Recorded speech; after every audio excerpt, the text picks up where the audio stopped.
Hello, everyone. Thank you for being with us today.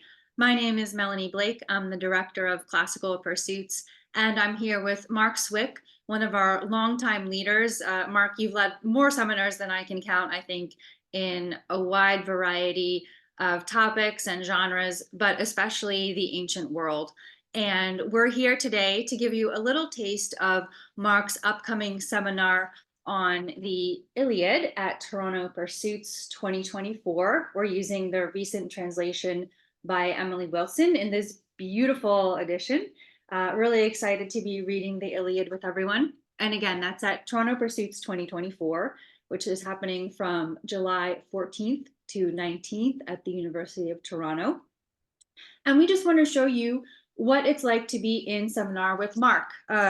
Mark has more than 30 years, I think, Mark, of experience leading adult seminar groups and is just so gifted at helping everyone see the text better for themselves and work together to contribute ideas and thoughts that help everyone leave the week with a much deeper, richer understanding of whatever text they're studying. So what we're going to do is take a look at the first 8 lines of the text. Let me just share my screen here. Mark's going to read those for you. And I'm at the wrong button. Share screen. There we go. Just give me a minute, everyone. We're going to put this text up for you so you can see it. Mark, you okay? You can see it? Mm-hmm. Okay, thanks. So we're starting with book 1, The Quarrel. And again, we're just going to look at the first 8 lines. So Mark, please go ahead. All right, thank you, Melanie. So these are the opening lines of the Iliad. We come to the text really not knowing where or how the poet, I'll give that name to Homer here, or the process that's been Homer, how they're going to bring us into the work. And so we're going to do a little close read here of these first lines and just have a look and a think through of what it's offering us. So I'll read those lines here. The poem starts, Goddess, sing of the cataclysmic wrath of great Achilles, son of Peleus, which caused the Greeks immeasurable pain and sent so many noble souls of heroes to Hades and made men the spoils of dogs, a banquet for the birds. And so the plan of Zeus unfolded, starting with the conflict between great Agamemnon, Lord of Men, and glorious Achilles. Thanks, Mark. And I'll leave the text up while we dive into our first topic. We have just 2 short topics here, again, just to give you a taste of the seminar. So, Mark, the opening words are always so thrilling. But what I want to ask you is, what do you want as a reader who either knows the Iliad or doesn't know the Iliad, as I or anyone else reads these words, what do you want us to focus on? Well, actually, I'd say focus is the thing you don't want to do at this point. Okay, how come? For me, the idea of focus implies strong analytical. Go hunting, think about, narrow down. And in fact, I think that's a later step in reading. So when you first come to a text, especially one you don't know how it's opening, really, I'd like to flip that around and just sit back. Don't focus, listen. Really try to hear what the text is offering us without filtering too much, without thinking, take in, imagine and feel, especially a work of poetry like this, and then collect the impressions. And it's then that you start to focus down, to think through, to figure out. But I think when we go in looking and trying to figure out, and that's what I'm equating with focus, that it has the possibility of our missing too much. By focusing, we don't get what's up the whole picture, right? We're just looking at a certain part. So if we were to do that here, I would just go into the opening lines and see what the poet, and here we're working in translation, and we'll work with the translation, offers us. So the opening line sings, Goddess, sing of the cataclysmic wrath of great Achilles, son of Peleus. And the first words here are goddess. Now in the Greek, it's actually not, but we are there. There is an invocation to the goddess. Don't know who that is, but it's typically understood to be the music of epic poetry, Calliope. But here, just the idea that the poet is calling on a divine power, I think, is adds meaning to the picture. If you take that out, there's a little less here. So somehow he's expanding this to a cosmic level. And then we're told we want the goddess to sing for us, I suppose, of the cataclysmic wrath. Those two words here are just big and suggestive in so many ways. Yeah. Wrath. Wilson's done a great job. I think that's a good choice here. The word in Greek, it's well known to people who read Homer, manian. It's a word for anger, and it's typically applied to gods. And I think for us, the word wrath has that. Now, whether that means something, does that mean wrath is it a quantity? Is it the purpose behind, or the intention, or the thought behind the anger, if there is any? We don't know. But that word summons so much for us. And cataclysmic, Wilson's gone with a version. Actually, the word in Greek would be more destructive or murderous, or something along the lines of accursed. Wilson's gone for the effect of the wrath, the great consequences of the wrath, and the poem in a couple lines down picks up on that. And so she's leading in with there, and she's picked a perfectly solid Greek word. Cataclysmic is just, it's Greek in origin. And then we find out it's the wrath of Achilles, son of Peleus. Okay, we don't really know who he is, but it's important. The poem wants us to hear who he is. We do know Achilles. Readers of this poem, listeners to the poem in ancient times, would know who the character is. So this is something of an ongoing series almost, or just a story you're born into. But the details of it would not necessarily be told to you. You know the general outlines of the poem, who the characters are, but of the story of the Trojan War, but not necessarily what's going on in this particular poem. And then we find what's actually, if you listen, which caused the Greeks immeasurable pain. And that's the surprising word. This is a war between the Greeks and the Trojans, and Achilles is on the Greeks, and we find out his wrath caused his own side pain. The poem doesn't point to the effect on the enemy, but on his colleagues, allies, friends, maybe. And it sent so many noble souls of heroes to Hades, and made the men the spoils of dogs and banquet for birds.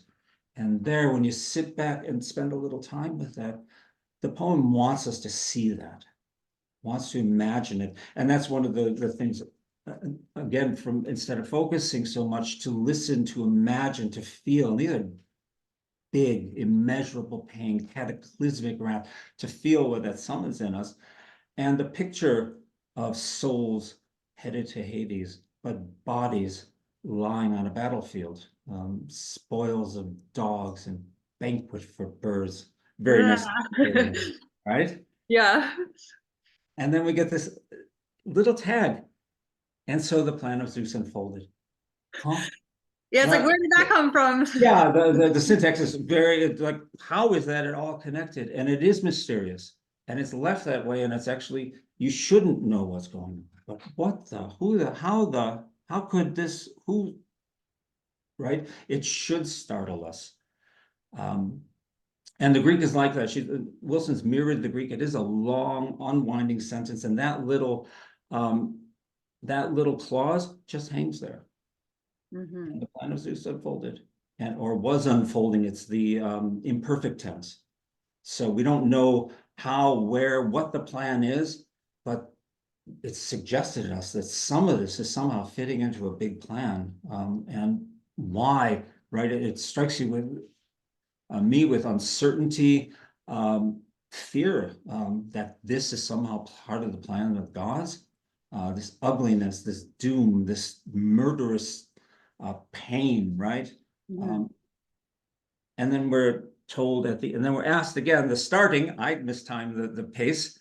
The goddess is supposed to sing about all this, starting with the conflict between Agamemnon and Achilles. So the poet is winding us back. Right. And then you stop at that point and take a breath and say, okay, where am I? How has the poet brought me into this poem? What am I in for? What am I feeling at this point? And for me, it's all dark. There's dark and mysterious and scary. One way to get a handle on the feelings is to think of, okay, this is an overture musically. What is the soundtrack here? And it's all low pitched, minor key. What's the image of the movie?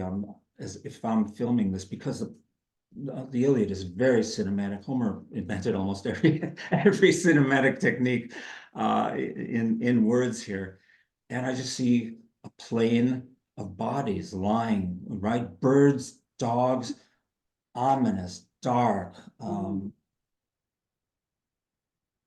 and somehow I want to read on. It's the funny thing about this. There's nothing positive, nothing um, promising here, and yet there's something tempting to find out. What is this wrath that would want me that's that we're being told about? How could anyone be so angry? And I think that is one of the things about this poem. It's what's special about it, and what's really striking. It's an ancient poem that's chosen for its topic, the angriest man who ever lived. I think it really means to be that. It's elevating his anger, his wrath up to the level of a god. The word Mhm. that's used, meinin, is really used of gods. And we'll see an example within 50 lines of the poem of the god Apollo storming down from heaven, and his anger is spoken of as wrath. And Achilles is half man, half god. But what could get a human so enraged that he want his own friends and colleagues dead? And that for me it's such the poem is a fascinating and really insightful psychological study of anger and its many shapes, its change of shapes, its devious ways of holding on to someone even when he wants to let it go.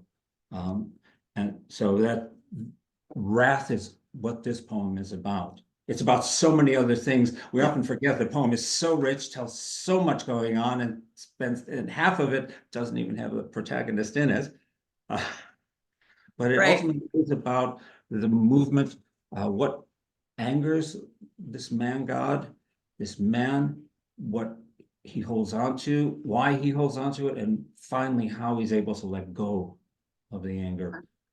Too late. No, no spoilers, no spoilers. Yeah, we'll stop there. It's a All grand right, track. no, I have 1,000 follow-up questions, but Okay, very I good. will limit myself to just one in the interest of Yeah. time. So you said, Mark, you're tempted to read on, like, what? Oh my gosh, I can't stop here. I have to find out. So what would you say? So I hope, audience, that we have tempted you to study this fantastic work with Mark and our group who's registered so far. We have a really lovely group of new and returning people to Toronto Pursuits who have registered for Mark's seminar. But what would you say to those who maybe aren't sure that the Iliad is for them? What are they going to, what's the main thing that you hope they'll get out of your seminar? Um, well, I hope we'll have, and I'm pretty sure we will, because we always do, Always a do. week of deeply insightful and serious conversation about the fundamental questions this poem in particular raises for us. It asks us to think about what are the forces that shape our world.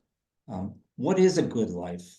What's worth living for and dying for? That's what this poem is about. People stuck in a war, 10 years into a war, carrying on for some who knows reason. And I think the poet's wrestling with that. Why does this go on, and why do people put their lives on the line?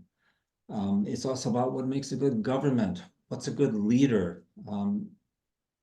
Are there such things as gods? And if there are, do they care anything about us? Uh, And ultimately, how much freedom, how much control do we have over our lives? It's all wound through this poem. Probably the scariest thing for first-time readers is the names. It's really it. Once you get past the names, it's a very accessible poem. And Wilson's done a fantastic job pacing it. It's a bright read. It's not cumbersome. And it's very well paced. And if anybody's a little hesitant, actually the best way to get over the hump is listen to a recording. The poem is meant to be listened to. The audiobook version will get you interested. And by the time you're done with that, you'll be able to pop into the poem, and the names like Agamemnon and Menelaus and Diomedes will all be rolling off your tongues and won't be stopping you in your reading. And that, I think, is really the first-time readers is the first thing. It's just those big names that are unfamiliar, but the rest of it, they're people you'll recognize. You'll recognize humanity at its best and its worst here. Great. Well, thank you, Mark.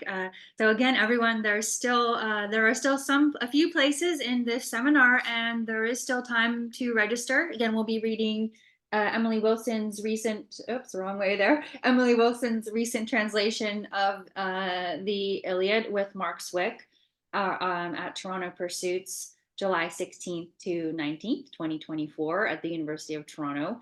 You can visit our website, www.classicalpursuits.com, for more information. Mark's seminar page is up there. Please also feel free to email us at info@classicalpursuits.com. And we have our phone number also on our website. We're happy to, if the idea of reading the Iliad is new for you, or Toronto Pursuits, you just want to know more, we're always happy to answer your questions.